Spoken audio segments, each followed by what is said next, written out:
Hello everybody, this is just going to be a quick day 5 moving the home gym update.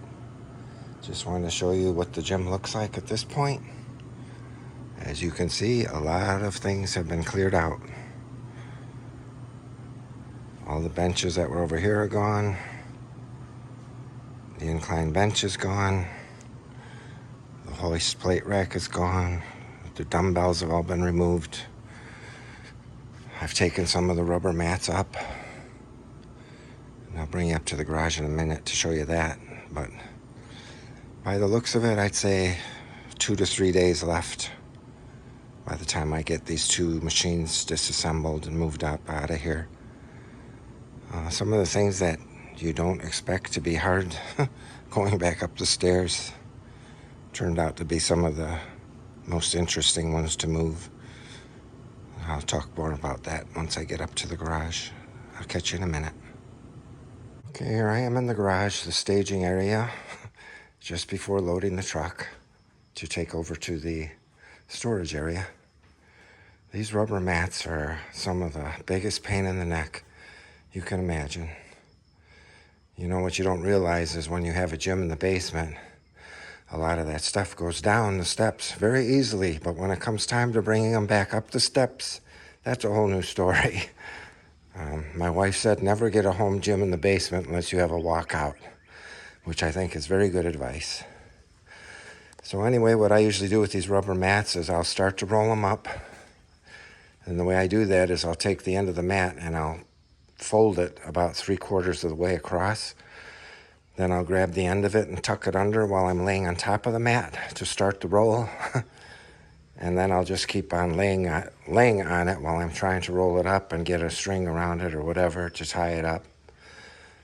There's a lot of pressure on those strings once it's rolled up, wanting to expand back to its normal state, which is what happened right over here.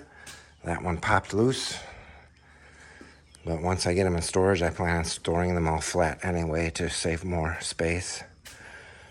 This was one of those items I was talking about where you never know what kind of thing you're going to run into that may be difficult and you don't realize it. Well, the awkward shape of this piece of the incline bench made it nearly impossible to go upstairs. It's too wide to go through the doors and such, so it took some creative ingenuity to turn it up sideways and just walk it up a step at a time. There was no two-wheeler involved in that one. That's the rest of that incline bench right there. The rep weight sled is right there. Multiple bars right there. A lot of work done on day 5. That Titan lug press was another monster to get up the stairs because it's too tall, so you have to figure out a way to get up the stairs without hitting the ceiling on the way up and such. But somehow it got up here. I don't even remember how I did it because day 5 was so exhausting I was ready to collapse by the end of that day.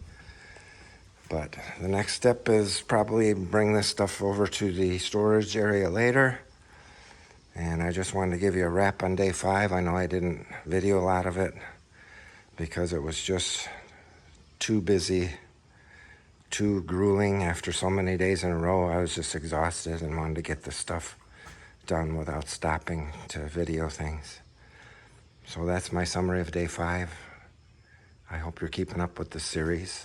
I know it might be boring, but it might be helpful to some people who want to have tips on how to get things out of the basement. You know, when you have a home gym like that for years, it's easy to buy stuff and bring it down the steps one piece at a time. And before you know it, you've got a monster of a gym in the basement that all someday needs to come back up those stairs. So that's about all I have. The other thing I wanted to mention is these little dollies. I actually have 3 of these little hand trucks. The one is the 4-in-1 that collapses into a different variations of a dolly. And then I have 2 that are similar to this one with a little bit bigger wheels And I tell you, I have used every one of them. I never thought I would need 3 hand trucks for this job, but they've all had a purpose. And also those little 4-wheel wooden dollies like I showed you earlier. All of that stuff has come in handy.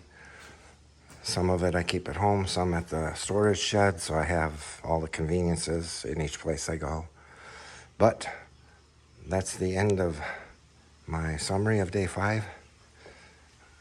Check out all the other videos to make sense out of all this. I hope to be done soon. Thanks for watching. Bye-bye.